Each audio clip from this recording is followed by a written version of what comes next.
Episode 40, Winded City Countdown. I'm Scott Stern with Ben Russo and Matt Urich, and we've got lots to talk about, surprisingly. What looked like it was just going to kind of be a average, slowish week turned into pretty exciting in terms of the Cubs and, going into the Crosstown Classic. So, again, I'm Scott Stern. Ben Russo, he's joining us. Feeling good, Ben? Oh, peachy. Well, that's good. It's good to feel peachy. I could tell when you jumped on the podcast tonight that you were feeling extra excellent.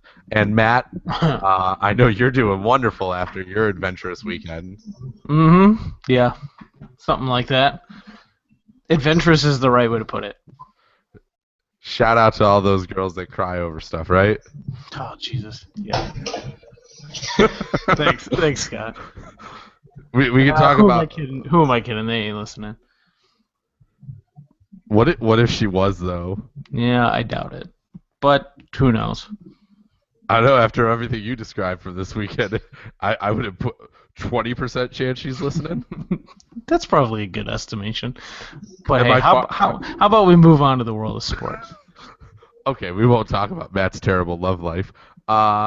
Yeah, let's start with domestic violence guy Aroldis Chapman.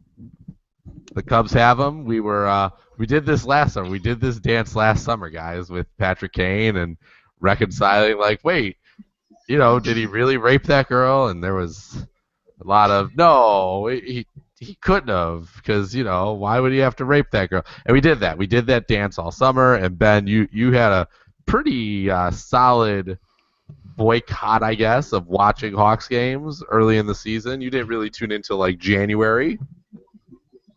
Yeah, it was getting pretty close to playoff time when I decided to start watching again. And part of it with the Hawks, part of it was there's always the expectation. Yeah. Ben, are you is your mic plugged in there? I know I'm broaching podcast rules here, but it looks like you got a big echo there. I think I had. How's that? There, much way better. Sorry, better. I had the wrong mic selected. My bad.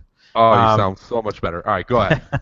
But with the Hawks, I always had the expectation that they were going to make the playoffs. So that was kind of the interest that, it was a long season. What happened at the beginning of the season, and then that they were going to go to the playoffs. Although last year was probably a little scarier than it should have been, but there was always that part of it. With the Cubs, them winning, it's a new experience. This is a really good team, so just having to boycott it, no. I think we've all been, at least me and you, Scott. Matt, I get the feeling you might have a little different take than us, but I think at this point, me and Scott, we agree that we need to stop letting sports be our moral compass. I don't look at these people to be role models to my kid. I don't look at these people to be anything other than people who play for the team that I root for. I'm not condoning what he did, and it actually really bothers me when I go, I understand why they make this trade, and then people go, oh, well, you must condone domestic violence. No, that's not the case at all. Like, I don't like it. But what am I going to do? They made the trade. I'm not going to stop watching the Cubs. I'm going to accept the fact that he's on the team and hope he performs when they ask him. I'm not going to go have a beer with the guy or buy his jersey or, chase down a bobblehead with Aroldis Chapman on it. But, at the end of the day, I'm going to cheer for him and hope that when the Cubs ask him to go strike out three guys, he's going to go strike out three guys. And that's about where my relationship with him ends. So, Matt, your thoughts? Yeah, I don't really argue with any of that. Part of this is like, I know we had it going in our group text, and part of it was just me being slightly hungover yesterday and not feeling like talking about it.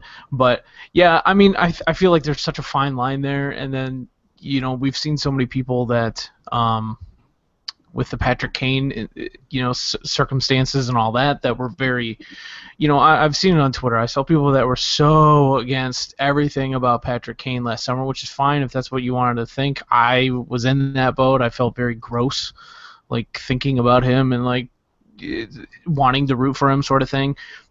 And like the Chapman thing, it's similar but different all at the same time. I mean, I know he served a suspension, blah blah blah, and all that stuff. And it's like what you said, Ben. If you're looking at sports as your moral compass, I mean, it's sort of the way life works. I mean, people who have been charged, and more so in Chapman's case, I mean, he was, as far as I know, he was only accused. He was never charged. Correct? Yeah, I don't think there are any charges ever. Cops Okay. are called, police report written, never charged. And of course, and I know those sort of things happen all the time. That doesn't mean he didn't do anything. I think you're crazy if you don't assume that he did something. Something, yes. I mean, especially with the bullet holes in his garage, like. So I have the an story interesting- kind of adds up. So. I have what I an wanna- interesting take on the gun. But Matt, go ahead with that, and I'll talk about the gun in a minute here. But really, just what I wanted to clear up real quick on that is, as much as people are gonna have their opinions on it, and it's fine, and I totally respect that. I'm still sort of like on the fence here. I'm not, I like Aroldis Chapman, the baseball player. I don't care for Aroldis Chapman, the person, but it is what it is. But what I want to say is, though, things like this happen to all over the place to people that aren't in the spotlight, and they're still working their jobs, they're still doing their things. And I know that playing sports and getting paid millions of dollars is different than Joe Schmo working his $14 an hour job at wherever. So I know there's a line there, and that's the thing. I don't need to look at sports as my moral compass. I'm going to be excited seeing him pitch for the Cubs. I'm going to be excited seeing him in certain situations, and I think the hope is that everybody's hope at this point right now is that the last out of the baseball season this year is made by Aroldis Chapman, and I hope that's the way it works out. All right, so I have some thoughts here. First, as it pertains to the gun. So if I'm wrong, please jump in. My understanding is, as crazy as it is what he did, after all that shit happened, he went into his garage and fired his gun. Correct? Like, that's literally, he didn't point it at anybody. He didn't take target practice at anyone. He literally just went in his garage and shot it. Correct? My understanding is she was in the garage as well, though. Okay, so if she was in the garage, terrible, end of story. If she wasn't and he just went out to the garage and shot his gun, is that a sign that there's some major anger management shit there? No question. Otherwise, it's a non-story for me. Right? The story here, people are like, oh, well, he went in his garage and shot eight bullets or blah, blah, blah. It's like, well, yeah, that's crazy, but that is separate from the domestic violence, unless he was doing it. I don't want to speculate with any of that stuff because I don't know the whole story. Right. But like, what if he said something like, "Oh, I'm going to go get my gun and come back and shoot you," and then he goes and shoots 8 rounds off in the garage with nobody around? I mean, we don't know what was said, so I'm just going to take it as what it is. Whereas, I think we're all lying to ourselves if we don't think something happened. What happened, I don't know. At the end of the day, I think that piece of the story for me keeps coming up. And I just keep going back to, I understand that he went into his garage and shot the gun 8 times and maybe he said something, but you have like so many other parts of the story that are terrible that the gun potentially was like the most legal part of this entire story. Right? Like, let's just focus on the fact that it went from him shooting or choking her to, oh, well, I poked her and she fell over a chair. Right? And as terrible as that is, right? Like, you don't need to like go to other parts of the story to make this bad, right? So I think, and I don't want to get off topic here because at this point I think we're speculating as to what happened there, and none of us know. At the end of the day, there was the allegation. What I don't like is the people that we've said on Twitter. There's a strong following who are, oh, I just don't know if I could look at the Cubs the same, or I just don't know how I can watch the Cubs. Like, that's my point is, what does this change? I mean, if you expected the Cubs to be any different than any other organization, I mean, think about our city alone. At least 3 teams, Blackhawks, Bears, and now the Cubs, have dealt with this situation. That's 3 of 5 in the city. I mean, I off the top of my head, I don't know any White Sox that have, or Bulls. I'm sure there have been along the way. But, I mean, let's just think about this. That's 3 of 5 teams just in this city alone. So now you're going to tell me if you go across the country that that same ratio doesn't apply everywhere else. I mean, this is something that we deal with in sports. It's something that we deal with, and nobody talks about in the movies or in like musicians. All these people do it, but it's just sports always seem to be in the spotlight where it's, oh, I'm not going to follow this team anymore. Why? Because there's one guy who's going to play one inning every other game. You're just going to stop doing it. Like, I don't, I mean, like, I'm not going to sit here and stop doing these things over it. So again, my point with the gun stuff though is just simply you have plenty of other things that you can harp on about this story without bringing that piece up. It just kept being odd to me that it's like, oh well, the guns. Just stop with that. Just focus on the fact that he probably choked his girlfriend. Period. End of story. So that's number one. The second piece of this to me is the Cubs are not your moral compass. They are not in the business of making you happy with the players on the field. They're in the business of winning baseball games. And Dan Bernstein talked about a lot on the radio today where he said, hey, you know what?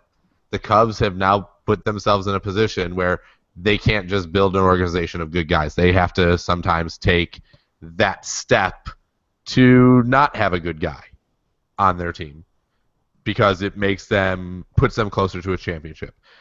Does it feel icky? Sure does, right? Like it just feels odd. But any Cubs fan that is going to sit here and tell me if it's Game 5, Game 6, Game 7 of the World Series, and Aroldis Chapman goes in, and he gets the third out that wins the World Series for the Chicago Cubs, that you're going to go, man, this World Series is great, but it would have been really way more awesome if it wasn't for Aroldis Chapman closing this out. Not a single fan is going to sit there and do it. And if you're doing that, you're doing sports wrong. Okay, so that's number two. And then number three for me, I wanted to read quickly from the Ivy Drip, which is by Sam Fells. He's from the Committed Indian, and he talked a lot Fells with Ivy Drip. He is, yeah. It's Sam. No, I never knew that. Yeah, Sam Fells writes over at the Ivy Drip. It's his site as well. And so he was all over the Hawks. And they're just absolute buffoonery with the Kane thing, from the terrible press conference to just continuing to plug him, to making him out to be a great guy, to never suspending him. But this is his comparison with the Hawks and the Cubs. And quote, and this is different than that. It was easier to move on from the Hawks or be less of a fan because I'd been to the mountaintop with them. Even if I was the same Hawks fan I was, I'd still know that it won't get any better than being in the building to watch them lift their third cup in 6 years. So knowing that, it was easier to divest myself of them this season. I don't feel like I'll miss much. And I think ultimately that's the biggest piece of this with the Cubs versus the Hawks stuff. And when you look at that Kane versus the Aroldis comparison, and it's just simply, you know what, Cubs fans are going to really let this one go a lot faster because they want to get to the mountaintop. We want the World Series, and ultimately that's going to make it okay. Whereas with the Hawks, it's like you said at the beginning, Ben, they're going to make the playoffs. It's easier, they just won a third cup in 6 years. All they were doing last season was going for a fourth cup in 7 years. It's a little easier to disconnect yourself from that. Whereas with the Cubs, I think for a lot of people, they're going to walk away from this going, yeah, I don't like it, but I really want my team to win. And that's ultimately what's going to hold up. And that's ultimately what happened last year with the Hawks. I mean, it took longer. It definitely took longer. But Patrick Kane scored the double overtime goal in, was that Game 5? I believe, in the playoffs. I don't remember a lot of people going out and say, man, that overtime winner by Kane was less awesome because he's a rapist or a potential rapist. Do either of you remember those articles being written? I do not. I think, and that's the point I'm trying to make. They weren't written because ultimately when it came time to put all your chips in the middle, Hawks fans all over went, yes, thank God Kaner saved the team, and we're going to Game 6 back home to try to extend the series with the Blues and fuck the Blues. That was the message. It wasn't, well, this is just less sweet because Kane may have raped that girl in Buffalo. And I think that's the same thing here with Chapman, like you said, Ben, is if he's going to go strike 3 guys out and get us closer to a championship, nobody's going to sit there and go, well, that would have been way more awesome if he didn't have a domestic violence case almost brought against him in Florida. Yeah, and I mean, just to skip off of obviously the domestic violence side. I mean, just think about it this way: like, what have we been begging for? I mean, me specifically, for since whatever May, is bullpen help. Like, we've been asking for this forever. Obviously, they got Montgomery, but I mean, they're getting. I don't even know if it's debatable.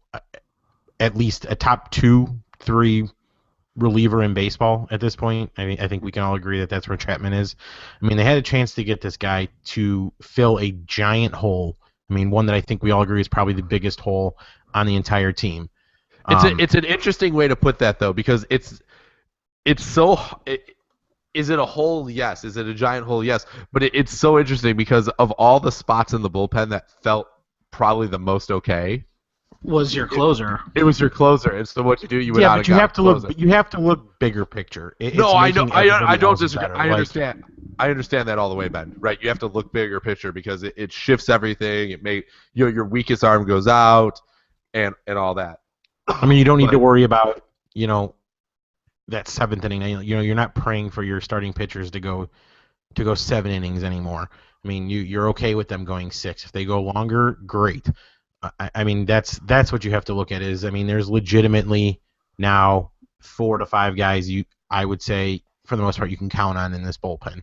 Yeah, I mean, Strope's had his struggles, but I mean, you have 2 legit shutdown guys. You've got 2 guys that I trust very much to go in the 7th if you need to, playing matchups. And I'll be interested to see how they use Chapman. I mean, I saw somebody, I'd like to give him credit, I just don't remember who it was on Twitter, mentioned Chapman, yeah, he could come in and close, but the benefit of having 2 guys that can close is, let's say you're in the playoffs and it's the 8th inning and they have Bryce Harper and Daniel Murphy coming up back-to-back.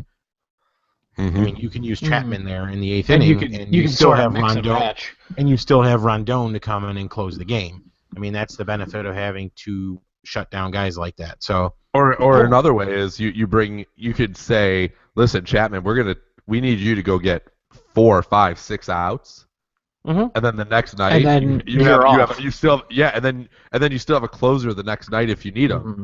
Yeah, right? The drop off is. And on top of it too, sorry, I hate to cut you off there. Please. We saw this in Sunday's game against Milwaukee. Joe Nathan comes in and he gives up a triple in his first at bat, and I texted you guys. I'm like, oh boy, the Joe Nathan experience is off to a good start, but he calmed down. I thought he looked really good after that first at bat, and he's not Joe Nathan, perennial all-star. I mean, the guy's 41 years old, whatever he is now, 41 I think, coming off of Tommy John surgery. So there's still a ton of unknown. But I mean, if you get Joe Nathan at 80-90% of what he was, and you can mix him now in that 7th. So I mean, you really think about it, in the 7th, 8th, and 9th, if you can throw in a combination of Nathan, Strope, Rondon, and Chapman, I mean, that's pretty ridiculous. 4 guys to get your last 9 outs. Yeah, I mean, I obviously feel much better about Rondon and Chapman. I think they're both, obviously we know what Chapman is. He's an incredibly talented pitcher who, tops out at 105, and the kid's just electric. He's just going to blow you away. But then you got Rondon, who, if you look at Rondon and Chapman's numbers, I mean, Rondon's got him beat in a lot of categories. Not that that's... Sorry, the Cubs game is on, and Anthony Rizzo, big hit tie ball game. The White Sox bullpen is happening live. Damn it, Scott. I'm on delay. I'm sorry, man. I couldn't hold it in. No, that's right. Rizzo coming up big again, 2 games in a row. Great job. Just, you know what? He goes the other way with it. Just slaps a base hit into left field. Yeah, that's what MVPs do. It is. I mean, it's just the perfect at-bat. Unfortunately, Bryant got out at trying to stretch to second on the play before, but I mean, it was such a slow hit ball in the left. Bryant would have had a legitimate shot at getting a run there, but Don Cooper waddles his ass out to the mound again. How is that guy still doing shit? Anyway, I'm sorry, man. I don't mean to cut you off there, but 4-4 Go Cubs. No, but just pretty much what I want to say is that the addition of Chapman, just adding one guy makes your bullpen so much stronger. Makes Well, them so And much. let's add that to the move for Montgomery. And now I know Montgomery in his first at bat gave up a 3-run homer, but whatever. He's still a fairly quantity this year is pretty good. What we know is good. Oh, he's been awesome in Seattle since he became a reliever. And look Right, too. so- I mean, and you look in Chicago, and you look at a guy like, you look at what Wood's been doing all year. I mean, Wood has been arguably next to Rondon, the team's best reliever. So, I mean, they've certainly got options, and especially if Montgomery, levels himself back out to where he was. The fact you bring Montgomery and Chapman in, Warren goes obviously, and Warren was gone to bring Nathan in, but now Clayton Richard, who I don't know if he's been as bad as I think he's been, but I definitely just look at that guy. Go every time he comes out, I'm like, shit. He won't be here much longer. You can't right, like you have to imagine, like, is he the casualty out of the bullpen here? Well, once Cahill comes back, but you got to make who's going down for Chapman when Chapman comes up tomorrow. Yeah, true. I mean, somebody's got to go, and I can't imagine can't be Edwards, can it? Oh, I don't think so, especially because I mean, look tonight they put him in. He's been their next to Rondon. He's been their best reliever. I mean, listen, you start looking at everybody. I mean, your top to top guy to worst guy now is going to be Chapman's one. Edwards is your second best guy maybe right now. Rondon. Oh, Rondon. Sorry, Rondon. And then Edwards is 3. Mm-hmm. And then when you're looking at the pitchers. I mean, Grimm. I don't know. Yeah. Because you're not going to DFA Grimm. Grimm could go for Cahill when Cahill comes back. Mm-hmm. Yep. I mean, and Cahill, he pounds that sinker into the zone pretty well, and when you're sitting there in like the 6th inning, 1 out, man on first, and it's just time for Hamill to come out of the game or whoever. Mm-hmm. And when you have a defensive infield that the Cubs have, right, like premium there. That's it though, right? Like that's Cahill's spot is go out there and get the ground ball, pound the sinker, and get it done, right? So, all right, so Chapman, lots of excitement there, in terms of baseball, right? In terms of the baseball, it's really exciting. Ooh, Zobrist just missed.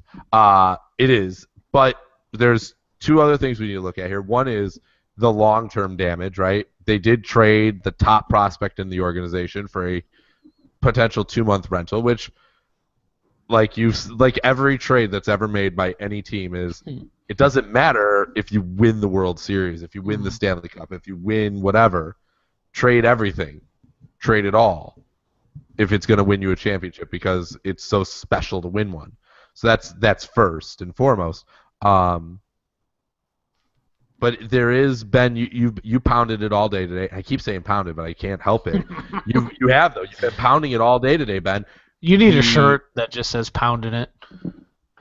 Maybe that'll be our first podcast shirt that we'll sell to nobody. Hashtag pound in it. But you brought it up all day. Is you don't necessarily love the trade. You like it, right, Ben? I think it's fair to say you like the trade, right? I like the trade I love the trade if they extend Chapman. I like the trade regardless because you got rid of guys that were basically blocked. I mean, Torres, It's not like we have, a 32-year-old shortstop, who's coming to the end of his career. I mean, we have what? I think they're both 23, if I'm not mistaken, Baez and Russell, something like that. Well, it's not just that it's 23, it's that you may have Barry Larkin Part 2. Right. As your shortstop. Yeah. And then, God forbid anything ever happens to him, you have Baez to play second base. Because most think that Torres was going to end up at second base anyway. So you have Baez there, you have Zobrist right now, and then long term you have Ian Happ, who may be better than Torres anyway. I don't know. I mean, he's their he's their third-ranked prospect, so he could play second base. I mean, he was blocked. Right. He was going to have a hard time getting there anyway, so you moved him there.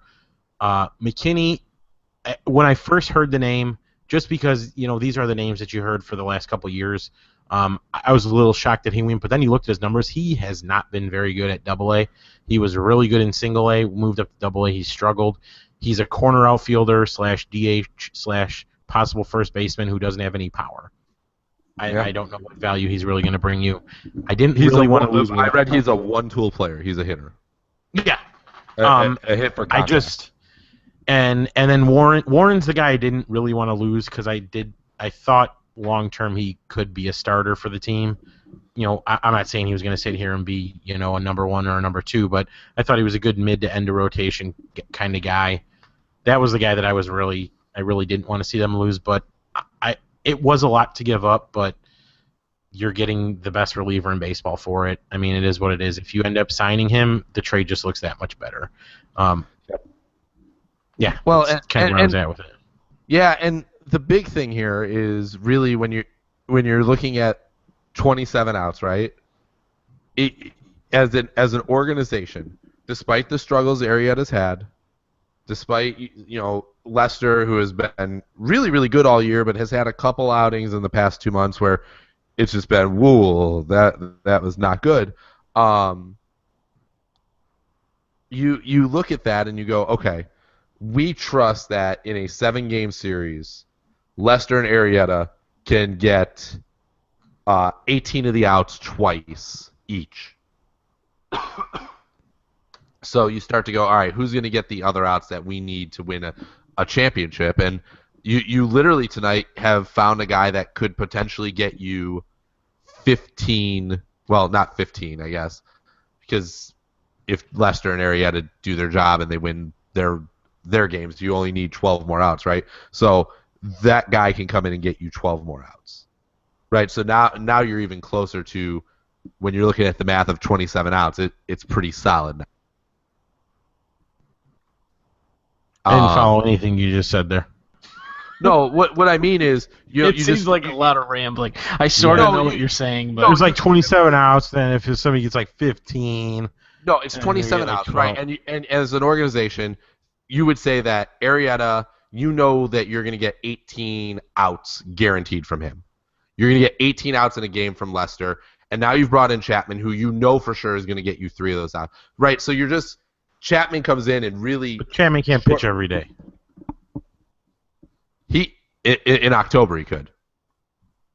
And in October he will. But in October they're also not going to have. It's not likely that they're going to have back-to-back games. No, you but usually have a day off. You're right, but ultimately he's gonna. I understand what you're saying, and obviously the biggest problem I had with it, which I said to you guys, was there's so many questions about this starting pitching staff long term. I'm not talking about this year. Yes. I mean, I really don't think Arrieta's coming back after next season. The Cubs aren't going to pay that kind of money, and if he's going to command that kind of money, somebody's going to pay him. You have Lester, who's going to be, 2 years older at that point. You're not going to have Lackey. Is Hendricks really going to be as good as he is? I sure hope so, but I'm not expecting to be what he is. And then Hamill will be gone too, and you don't have anything in the minors that you can sit there and be like, oh, it's okay, guys, we have these guys coming. So my whole point was the package they gave up. I would have rather gotten either a more cost, or not necessarily a cost control guy, but somebody who is more long term. I mean, at least another season beyond this, because now in order to fill that starting pitching role, I think they're going to have to trade more prospects, and how many more prospects can you move before your farm is depleted, and then you're going against everything that you said you wanted to do. So I thought about this today, and then my question becomes, what do prospects matter as much to the Cubs anymore when everybody around your team is under 30? That matters. It's true. And I mean, they're like way under 30. If you really think about it. And I know you don't want to go barren, but man. Well, Theo sort of talked a little bit about that today, and he just made the comment that we've built a strong system over the years. We've seen it pay off here in the major leagues for us, for the big league club here over the last couple seasons or a season and a half really, and the fact that now he said it was part of the reason of building up a system is not just for those guys to play on your team. It's assets. So, I mean, like you said, Scott, I'm not cleaning out the cupboards. I'm not making it bare. I'm not going out there now and trying to flip a deal for. Ben, I know you want Cargo bad, but yeah, I mean that's a pipe dream. Even I realize that that's not going to happen. But I mean, like, because imagine what you're giving up for him. And like I don't think the Cubs make any more major moves. Maybe a Josh Reddick, but I don't think Josh Reddick's going to cost you a ton either. So, but I mean, go ahead, Ben. Go ahead. Sorry. No, go ahead, please. I was just going to say with Reddick, the problem I have with the trade market at this point is when they started talking about Chapman, everybody kept asking, "Well, what's it going to cost?" And everybody was like, "Oh, it's not going to cost that much." I mean, they were asking for Schwarber for Miller, so all of a sudden it was like, "Oh, they could maybe get Chapman for Vogelbach and another piece." Like, look what they gave up. I mean, the trade market is insane, and if there's going to be more teams that are going after these guys like Reddick, I mean, who knows what Reddick costs you? I've heard people say that it could be that Heimer Candelario, which is fine because that guy's ultimately going to be blocked for a long time. I mean, that's a piece that they certainly can move. I don't know. I don't really want them to trade more prospects like that for position players because I still think they need to find a long-term pitcher. And I know focus on this year, I get it, but you can't always do that when you're a GM or running a front office. You can't just play for the season. You have to look long-term. And at this point, after next year, that pitching staff is not good. I mean, so the thing I just look at to say you still have pieces that you can trade is you look at the 25-man right now, and Fowler. I assume Fowler's gone next year. Is that safe to say? I would assume so, but he goes and Almora slots in the center. Montero, I don't know what they're going to do with him at this point because he still has another year to go. Is that right? Yeah, I mean, at this point, he's your backup catcher, I would think. Right, he becomes your backup. But I've read, though, that Contreras and Schwarber are supposed to platoon between left and center and catcher. Right? Well, so sure. The Cubs like keeping the three catchers, and I mean, at this point, you're not going to DFA. I would assume you're not going to DFA Montero. And no. So you look at that, and we haven't even at this point gotten to Soler, who, I mean, it's becoming kind of clear, like, that guy may not really have a place with this organization this year, let alone. Where's he gonna play? I mean, yeah. So I mean, and I don't know what kind of a trade ship that is for anybody, but I mean that is, in the era where everybody talks about cost controlled contracts, that guy, does he still have like 5 years at a reasonable dollar amount? I think so. I think I also read he has some sort of opt out, but I could be wrong. So, anyways, it's a good trade for the Cubs. I'm with Ben. I'd love to see them go get Cargo. I know it's a pipe dream, but man, you start to look at all this and you go, why not? Why not just, And people want to talk about like the long-term effect with Cargo because he still has years left, but you could flip him in the offseason. Then there would be other teams that want him. You could, and maybe Theo thinks about that and says, well, could I get Cargo now, and then flip him for that starting pitching? Is that possible? So lots of options there. We've talked about the Cubs for a long time here, and it's good because there's a lot to talk about, and as we've talked about them, they've come back to rally against the White Sox, which let's talk quickly before we get into Chris Sale. Does this hold any extra specialness to you guys at all? If they do you enjoy watching the Sox have some misery at the Cubs' expense? I don't know. I mean, I'm just whatever. The Sox to me have never been like a team I'm like, oh God, I hope they lose. Because to me they're irrelevant in my sports world because of, I'm more concerned about if the Cubs beat the Cardinals. I'm like, oh, nice. I go rub it in the face of the dickhead that comes in and sees me at work who thinks, the Cardinals are the be all end of all sports. But Yeah, I don't care. Whatever. At this point, I want to win, and the fact that they've come back, they've tied this game tonight against the White Sox Monday night. So, we'll see what happens. Interesting thing though, real quick too, to get off subject again.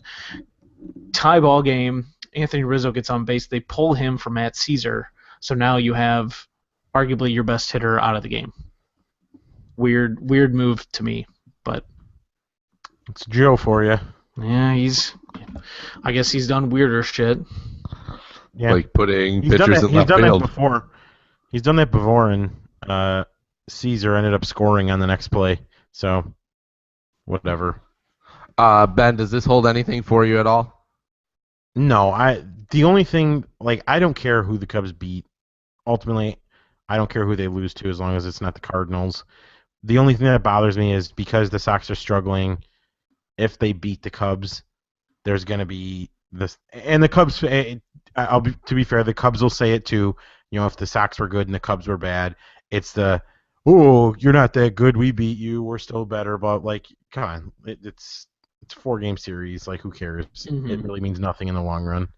I think as both of you know, there's a little extra for me because my family is Sox fans. Mm-hmm.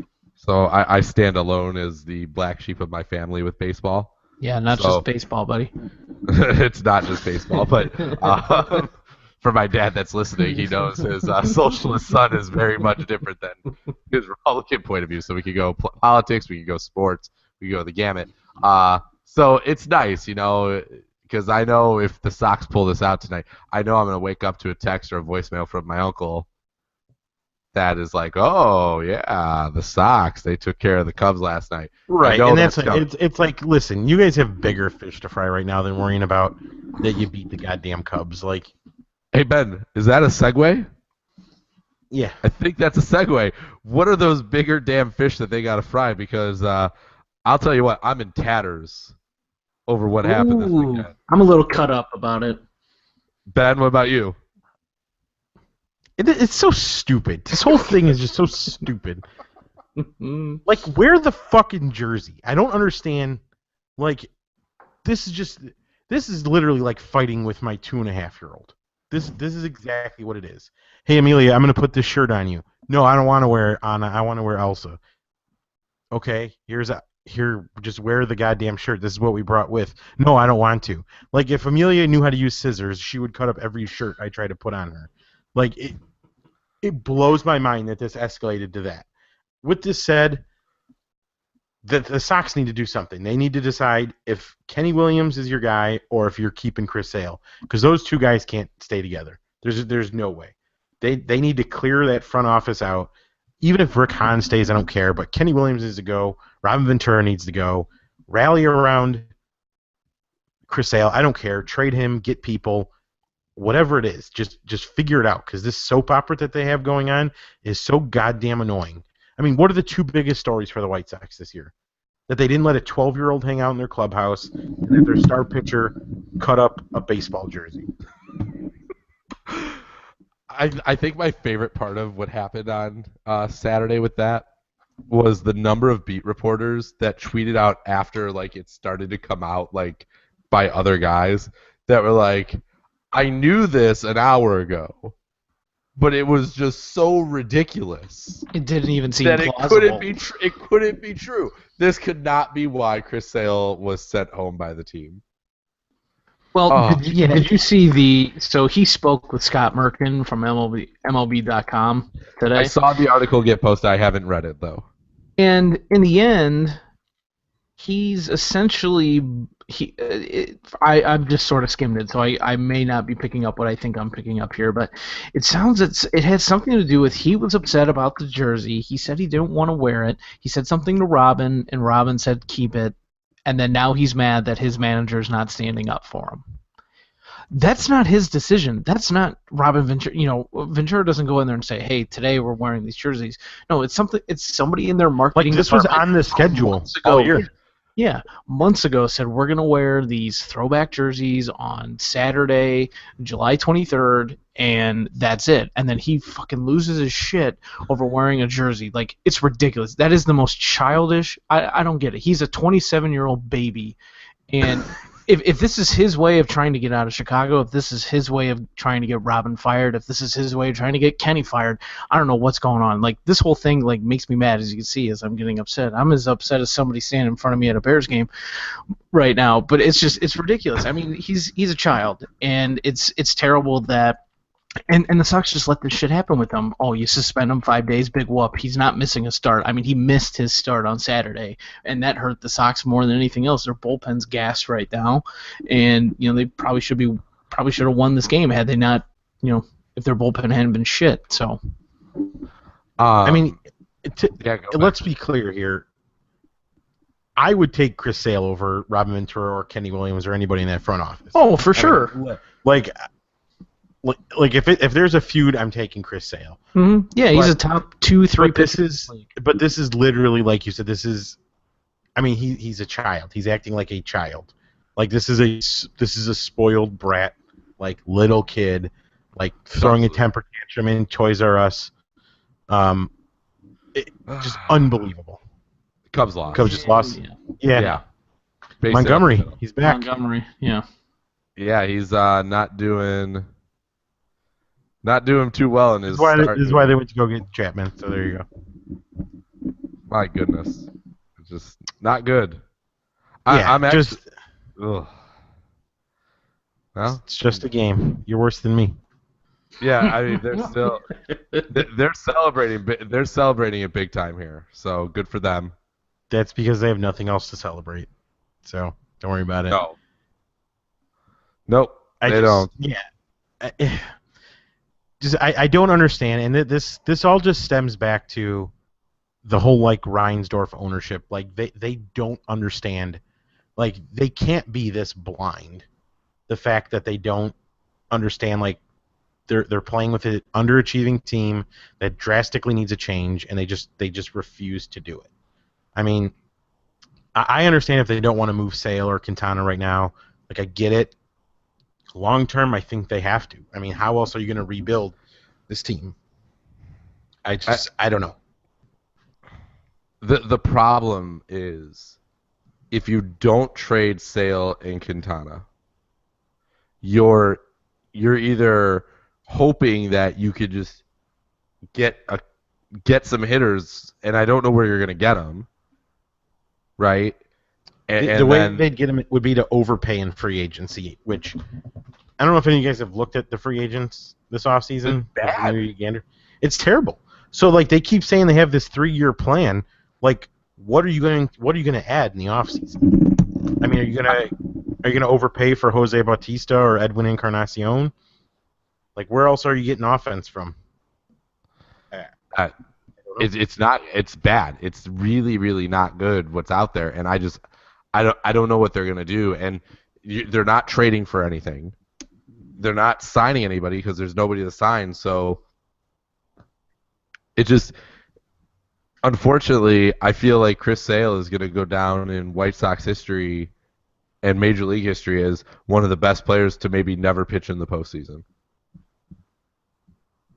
It's not out of the realm. I mean, what does he have? 3 more years there after this year, or is it 4 more?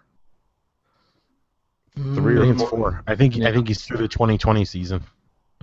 Right. So even if he does pitch in the postseason 5 years from now, it's not going to be the same Chris Sale. Just not. And again, it's easy for us to sit here and be like, they need to trade Chris Sale. Like I get how difficult of a decision that would be. Especially if you're the GM. I mean, your job's riding on this. Trading the second best pitcher in baseball isn't necessarily the easiest thing to do. But I've always been the guy who says if you're mediocre, if you're average, you're doing a terrible job. Like being average isn't going to win you a championship. Like if you're not making moves to get better, what are you doing? And I understand they're making moves, but what did they do? They brought in Austin Jackson. They brought in Matt Lakers. They brought in Jimmy Rollins. Like they brought in guys who weren't on major league rosters in February, like as spring training was going on. Like it just didn't make sense, and it still doesn't make sense what they're trying to do. But it is what it is. Like I understand the tough decision you have to make, but for the organization's long-term future, I think it's something that they have to certainly consider. and I would ultimately do. But I do also understand how hard it would be, and the king's ransom it would take, and they have every right to hold on to those guys until they get the package they want. So, especially when you see when a much lesser Shelby Miller what they got for him right. in the offseason, right? Like Chris Sale should get double And I mean, that. look at maybe what triple Aroldis that. Chapman just got. I mean, that's a pretty good haul for a rental reliever. I can only imagine what a guy who, has 4 more years of dominant stuff. I mean, who is it? The Barstool White Sox Dave guy? He thinks that it would take, if Boston came calling, it would take Mookie Betts and their second best prospect, Benintendi. I don't know how to say it, but he said that's where he thinks it would start, and I don't think he's that far off. I mean, Red Sox aren't doing it, but I mean, I think that's probably a pretty fair trade. So, who knows? All right, well, White Sox are a dumpster fire that just beat the Cubs tonight, so good for them. I mean, this is, for a lot of their fans, this is their World Series tonight, so whatever. Hall of Fame, Griffey and Piazza, that was nice. Yeah. That was nice. Good for them. It's weird getting more and more of these guys that like we really grew up watching and rooting for get in. Like to me, I mean, Griffey was like the man. Played I his love video Griffey. game. Mm-hmm. Yeah, you know how it was trying to emulate a swing out in the backyard and stuff, and you can never be as smooth and all this stuff. So it's weird. That's a sign of getting older, I guess, when you see some of your childhood heroes going into the Hall of Fame. Yeah. It's interesting to see Piazza in there. I will say, if Piazza is going to be in there, wasn't he kind of a tool too? Yeah, and he had some steroid cloud over him, didn't he, Ben? If I'm not mistaken. Don't they all at this point? Yeah, that's true. Except for Griffey and Frank Thomas, right? Those are the only two, and Greg Maddux. Those are like your 3 guaranteed clean guys. Mm-hmm. Nobody's guaranteed anymore. I don't care what anybody says. So here's the thing. So if you're gonna put Piazza in, you have to put the rest of them in, right? Like, is that unfair of me to say? No, I don't think so. The problem is there's way less on Piazza than there is on everybody else. So to me, I think it's just at this point, just let them in. I mean, they still did what they did. They still achieved. They still smacked 500, 600, whatever, how many ever home runs. I mean, is Alex Rodriguez gonna not be a Hall of Famer? No, I mean, the way the Hall of Fame voters talk about it, he won't. Just like Barry Bonds won't, just like Roger Clemens won't. Which I think is silly, but it's just, the Hall of Fame voters, are all a bunch of just old people, old guys that they don't let people go in unanimously because they're fucking stupid. And because that thing just drives me nuts. Well, if Mickey Mantle wasn't a 100% vote, then nobody deserves it, or Willie Mays, or whoever. It's stupid. But Pete Rose should be in. Barry Bonds should be in. Roger Clemens should be in. Those guys should all be in. There's one guy you're missing that deserves it over all those guys. Shoeless Joe. No, he played during our time. Brady Anderson. I'm just going to be curious if you Brady Anderson. Sammy? Played during our time. No, it's not Sammy. Sammy doesn't deserve to be in over Bonds or... Oh, over them? Yeah, you're saying probably Bonds. Bonds probably deserves to be in over this guy, but this guy should be in the Hall of Fame. Like, without a doubt. It's not even close. Paul Konerko. Not Paul Konerko. I don't know, Ben. Although this guy did play for the White Sox. Jim Thome. No, but he'll be in. Tim Raines. Rowan. Oh yeah, Tim Raines should totally be in. It's a travesty that he hasn't gotten in yet. Right. It's a statue though. He's a different guy though, right? It's not. I don't look at Barry Bonds and go he should be in because like I look at Tim Raines and go his numbers dictate he should be in. I have to argue with stupidity on why Barry Bonds isn't in the Hall of Fame, right? I mean, what does it matter if they use steroids? Like a bunch of guys used it, and just because Barry Bonds doesn't have a plaque in your special Hall of Bricks, as Wade Boggs, we need money to build more bricks here. It's pretty nice though. I don't doubt it, but just because Barry Bonds doesn't have a plaque in your Hall of Fame doesn't mean that Barry Bonds isn't one of the 5 greatest players to ever play the game of baseball. And isn't it kind of silly too? I mean, if you really think about it, because Major League Baseball, the Hall of Fame is essentially, I mean, any Hall of Fame, I guess, is essentially a museum. Mm-hmm. So I don't understand why there has to be this. Well, almost like you said before with the Chapman thing, like, why are you letting sports be your moral compass? Because what did he didn't do, as far as I know, Barry Bonds didn't do anything to other people. He played a game. He took something that helped him play that game. It is what it is. A lot of guys did. A lot of guys you'll never know did. Was it Ty Cobb or Cy Young that was the big racist? Ty Cobb. Yeah. But that was like probably both were. I feel like I read something somewhere where that was like disputed, but whatever. I don't know. All right, 2 more topics here to close this out. Bears training camp starts soon. Friday. Everybody excited? No, it opens Thursday. Well, do they report Thursday or do they report Wednesday? They report Wednesday. I'm pretty sure they do. I thought Friday was the first like actual practice, but maybe I'm wrong. Matt, you're going? When are you going? I'm going on Friday. I'll be there Friday. This Friday? Mm-hmm. I don't even know what time. I should probably look this up to see what time stuff is. I never did look. Yeah, it says first practice is Thursday. They do know. Of course, I'm not going to be there for a padded practice, so it's pretty stupid. But whatever. Well, padded practice is stupid too. So. Well, yeah, in the grand scheme of things, they're all pretty silly. Plus, they don't let us really do anything anymore. We can't tweet about what's happening in practice. We can't talk to specific players after practice. So. But if you go 20 feet in the other direction, you can tweet all you want. Mm-hmm. If I stand across the yellow rope and go sit in the stands, I could do whatever I want. Just take my badge off, and I could do what I want. So. Ridiculous. But I also feel pretty cool when I get to stand on the other side of the rope. So hey. Of course you do. Have either of you ever been to camp as a fan? Yeah, I have as a fan too. Yeah, years ago. No, I never went. No.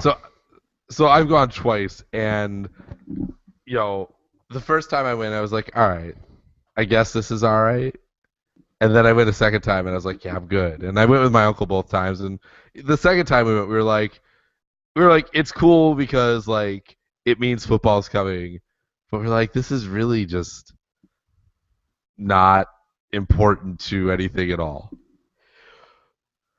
Like, there's just, it just, I always found it funny, like, the people that are really, really into it. And Matt, you as somebody who's been there as a fan and a reporter, you know exactly. God, have you seen when they open those gates and, like, the fans are just, like, sprinting in? It's like, Jesus Christ, man. Like, it's not, like, what are you expecting to see? And some of my favorite things that I've encountered over it, and like I get it from a certain perspective that might be the only chance that a lot of these people will ever get to see these guys up close and in person, because as you both well know, the games are expensive, and a lot of these people don't get that chance, especially Bourbonnais situated far enough away from the city that it gets a lot of people, from my area and a lot of people from these smaller towns that don't get these opportunities. So it's cool. I mean, you're within 15, 20 feet of a lot of these guys. That's cool. But the thing I will never understand. Well, there's a lot of things I'll never understand, but there's the people who yell during practice and ask for autographs, which. Because, of course, why wouldn't a player walk over and sign autographs while he's at work? Adult autograph seekers. That's the worst. Adult, yeah. We've been down that road before. The other one, too, it gets me every time I'm at practice. The people that freak out when a guy returns a punt or a kickoff for a touchdown. because they're not allowed to tackle on those drills. So the guys just, the return men run through them, or they'll run to the end zone. That's what they're taught. They're taught, you run till the whistle blows, and people will lose their minds. They'll be like, "Oh, did you just see Chris Williams return that kickoff for?" That was about 80 yards. And then it happens every time I'm there. People will lose their shit over that. I know it'll happen on Friday because I'm sure they'll go over it. And it's just happens every time. I'm sure I could probably think of like a top 10 worst things that happen at Bears training camps. Take some notes Friday because that'll be an interesting discussion as we go in. I'll be honest, I'm really surprised in terms of monetization because the NFL is all about the money. Mm-hmm. That the NFL hasn't put preseason games in non-NFL cities. Because granted, I know they're getting the season ticket money from you, Ben. Right. Ben's although this year they did change it. The preseason tickets were now half price, but they raised the price on every other ticket. Right. So they just wanted to make literally the same better. price I paid last year, but the preseason tickets cost less. So I'm like, well, that kind of sucks, but whatever. But it works out for you because if you want to sell those tickets at least to recoup money, at least you can say, no, the face on this ticket now is nobody will buy those. Whereas nobody's going to buy your preseason ticket. They're still not going to buy them, right? Like, no. You can give preseason tickets away. I think we give them to a charity. I don't know which one, but I think my cousin gives them to a charity. So, but if you're the NFL, why wouldn't you just let your season ticket holders, no money, free, right? You don't pay for that. And for the Bears, they're going to play 2 home preseason games in Bourbonnais again. Or not Bourbonnais, in Urbana-Champaign. Mm-hmm. And the Atlanta Falcons can do one at the University of Georgia in Athens, or they could go into Alabama and play at the University of Alabama for a game. Or, and do some of that kind of stuff. Right? Because I don't think those would sell as well as you probably think they will. Matt, what do you think? Do you think the Bears at U of I would sell out for a preseason game? Actually, I don't know if sell out, but I think they would have a decent enough turnout, to be honest, because I remember when preseason was down there the year that Soldier Field reopened, so it would have been the preseason after they played the full year down there. They still had the preseason there, and I went to, I don't even remember what game. I think it may have been the first game of the year, so which is always, or no, I think it was the last game of the year, the last preseason game, which is always, really thinned out, and the stadium was fairly full for a game you're going to go watch a bunch of scrubs play. So, I don't know. I'm sure the NFL could do their own form of research on that and figure out whether or not that's plausible or not. But you see every other sport do it. The NHL does it, the NBA does it, Major League Baseball. They're different because they do it in warm cities because that's the only way they could get any practice in. And honestly, I think it would be cooler actually to do it in city, say here, do a game at Illinois State. They have an amazing facility. They really do. Their stadium is gorgeous. It's really nice. Granted, you're only going to fit, 12,000 people, 15,000 people in there maybe, but I guarantee you're going to sell it out. Yeah. Because they're not making money off of preseason games anyways, I wouldn't think, or substantial money. No idea. All right, let's close it out here with what is my favorite topic of the moment, which is the Olympics are a disaster, and half of the Olympic Village isn't done. They do have 450,000 condoms ready to go for the athletes to fuck each other in every hole imaginable. But they're going to have to do it in only 12 buildings as opposed to 25. On a scale of 1 to 10. Are these for sure not going to be ready? They say half of them have not passed safety inspection yet. Well, and they had the same issues in Sochi too. Not like this. This is worse. No. I just mean in terms of the Olympic Village. I'm not talking about Well, overall. Yeah, but in Sochi, it was my room, the bathroom, there doesn't have a door on it or something like that. He's literally like, you can't let people legally sleep in these rooms. Yeah, like, did you see the story yesterday, Matt, that the Australian contingent turned on water in all of the rooms that their athletes would be staying in, and then water like streamed down the walls and into the ceilings and stuff because the plumbing couldn't handle all the water being on. Because everybody looked around and went, "Oh, that's great that the water works room by room." But did anybody ever decide to check like when every athlete is showering at the same time? Mm-hmm. And it didn't work. it didn't work. Will it? So I have to imagine there's odds, and it's kind of like the earthquake prop from the Super Bowl. Mm-hmm. So are there odds on will an athlete contract some kind of disease? Zika? Yeah, a Zika or just. I find Listen, it hard to believe that at least one athlete isn't coming out of this thing with Zika. I agree. Specifically, like, you have like people that have to go swim in that water. Yeah, but that's not where you get Zika from. That's where mosquitoes are hanging out, though.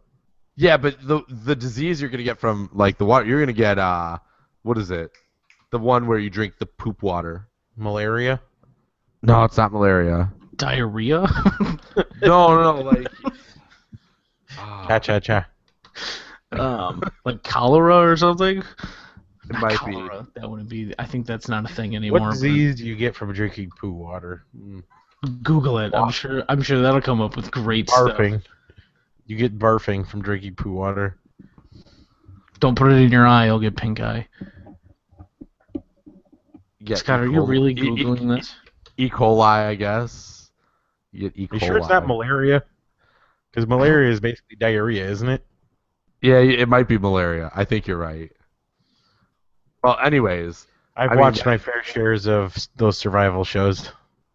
They always tell you not to drink the poo water. You always got to boil it first. Oh, my God. This is terrible. Like, and so... So basically these athletes aren't going to have a place to stay. Is that what this is coming down to? I mean, I thought they were putting them on cruise ships to begin with. They're going to have to bring more cruise ships down. It's going to be a very Disney Olympics, I guess, right? On NBC. Just what a mess. Well, like, I don't even understand how this is possible. How does this happen? Like, they've known they've been getting this for how many years?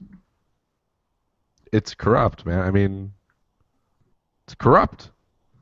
I mean, I think they've known at least. I mean, when did years. Chicago get? Because this was doesn't that seem like a long time ago too? So I would say at least 8 years. 09. There's nothing better though than listening to Maybe the score 2010. play that. Congratulations, Chicago! You have got the 2016 Olympics. Oh god, that's great. But yeah, I mean, I'm gonna watch. I mean, who's not gonna watch the Olympics, hoping for some sort of disaster? And I can't wait for NBC to like do their funny Instagram photo, like, look at how the water's dripping from the ceiling here, ha ha ha ha ha ha ha, and you're like, oh god, that's not funny at all. October of 09. October of 09 is when they did the bidding. 7 years. They had 7 years to build this. And in the meantime, they already had the World Cup. Well, that's what I don't get. How do they not have shit ready? They have like how many stadiums for that? I don't know that the Velodrome is going to be ready. That's a big one too. How do they get both? How do they pull that off in that short period of time? They are literally the only corruption, city. They're the only city in South America that could. I don't even want to say reasonably, because they couldn't even reasonably host it. But like they're the best equipped to host the Olympics. I guess. Right, like I mean, I just don't understand how if you have, because how many stadiums did they have for the World Cup? They had to have had a handful, right? 10 stadiums. Then how are they not ready for the Olympics? This doesn't make any sense to me. Some of them are already closed down, and they've gone. The country's bankrupt. They're getting rid of their prime minister, and the police are. Would they not tear being them paid. down? Is that what we're saying? No, they're just abandoned. They didn't have the money to like maintain the stadiums. But they had money to build all this other shit? No, they didn't have money to do that either, but they still did it. That's the problem. Wouldn't it have been cheaper just to go like cut the grass? Would it be cheaper to just put the Olympics in fucking Europe and the USA every year? Right? Like Fuck, everyone's look how thick this grass is. We better just build a new stadium. Yeah. Yes, Yeah. Why not put these in places that have all the infrastructure? So the Olympics reminds me of the story of Northern Illinois and how it was founded. Do you guys know the story of how DeKalb got NIU? Does that have to do with corn and or barbed wire? No, even better. It deals with that little creek called the Kishwaukee that runs through DeKalb. That you could jump over, like across? Yes. Right. So ultimately, when the surveyors for the state came out to award Northern Illinois, because it was between like DeKalb, Elgin, and somewhere else, the people in DeKalb, they dammed up the river in 3 different spots, and they had a bridge in one spot, and all it was the little creek that we know and love in DeKalb. Love, that's a pretty strong word. It is a strong word. But they dammed it up, and every time the people that were touring the campus walked by, they'd break one of the dams, so the river looked like it was flowing and like rushing. And so they just kept doing that so that it looked like the mighty river was really going strong in DeKalb. The mighty Kishwaukee. I've only seen the mighty Kishwaukee be the mighty Kishwaukee once, and Scott, your wife would remember this. You guys, we all threw detergent bottles and chased stuff down as we were flooded in DeKalb. Yep. So Ben, so to your point, right? Like that's how this shit happens, right? Is you manipulate the bid and you do things like dam a creek 3 times to make it look like a river, and you get the games without any idea how you're actually going to do it. I just don't understand like why we're not at a point now where like North America, mainly the U.S. and Canada, they host the games in 2018 and 2020, and then Europe, a combined effort, puts it together for 2022 and 2024. You know what I mean? Like that's really what this should be. We don't need to build new stadiums. Like the United States doesn't need new stadiums for the Olympics. Well, even like Mexico has stadiums too. I mean, Canada, like you said, Canada's got stadiums. They've got resorts. They've got plenty of, I'm sure, for hockey-related things for the Winter Olympics.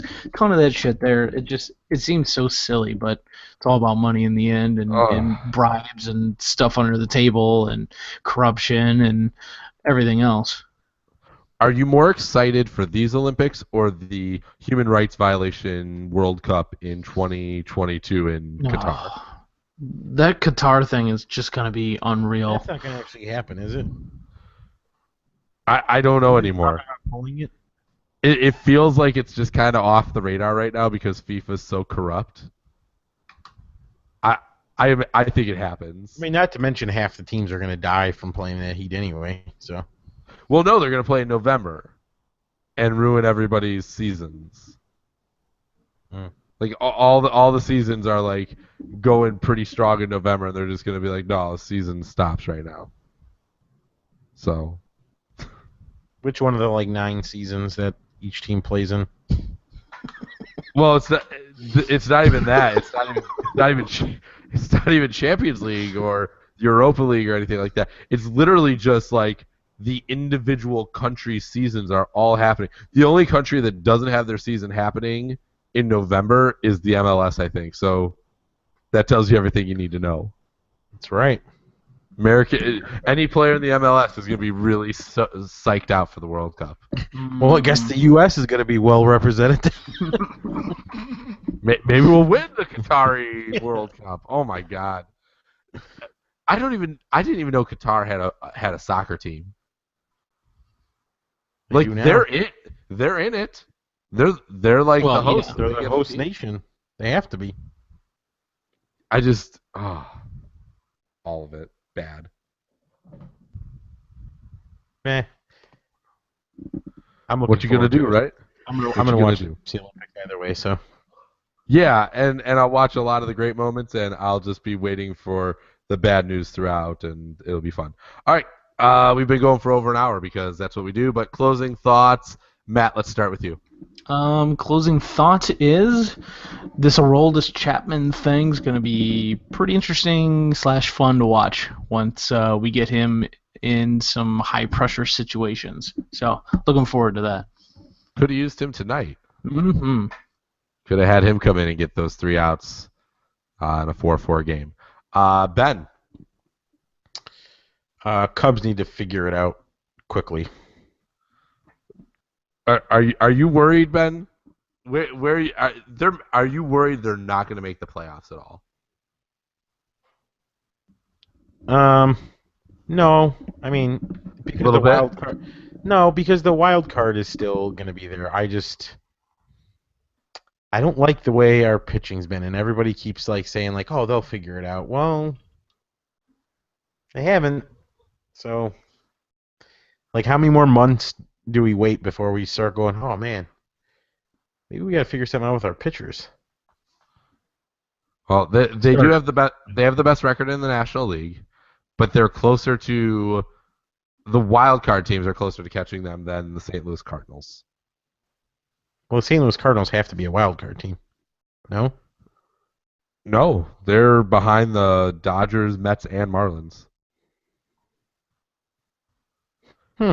If the playoffs started today, it would be a 1-game playoff between the Mets and the Marlins. The winner of that would play a 1-game playoff against the LA Dodgers, and that team would play the Cubs. Oh God, I don't want anything to. Well, actually, I'd probably not too worried about the Dodgers. Right, especially because Greinke would pitch, or not Greinke, Kershaw would pitch that game against the winner of the Mets Marlins, and they schedule those games back to back to back. So game not to one, mention, there's chance Kershaw may not play. He might need back surgery. I thought I heard. So yeah, that's bad as well. And San Francisco's losing again to the Reds tonight. So the Cubs, even with that loss tonight, look like they're going to still keep a 1.5 game lead on the best record in baseball. So, my closing thought is, deep breath for the Cubs. It's okay. They have the best record, and doesn't really matter what the pitching looks like because they were the hottest team in the world going into the postseason last year, and we saw how that went up on its head quickly against that Mets team and Daniel fucking Murphy. God, I hate that guy. Homophobic jerk. I love him. He's on my fantasy team. Wow, you support homophobes like Daniel Murphy? Real good moral high ground there, Ben Russo. What I say? Full circle here. They're not my moral compass. Not your moral compass. We should just change our podcast for 1 week to Not My Moral Compass. And we should get J.K. Simmons to say that instead of Not My Tempo, Not My Moral Compass. That's okay. All right. So for Matt Urich and Ben Russo, I'm Scott Sterno. Thank you as always for listening. 40 episodes in, boys. We'll see if we can get 60 more and make that 100 mark by the end of next year. End of 2017. That's the goal for episode 100. So thanks for listening. Stitcher, Google Play, iTunes, the works. Have a great rest of your week.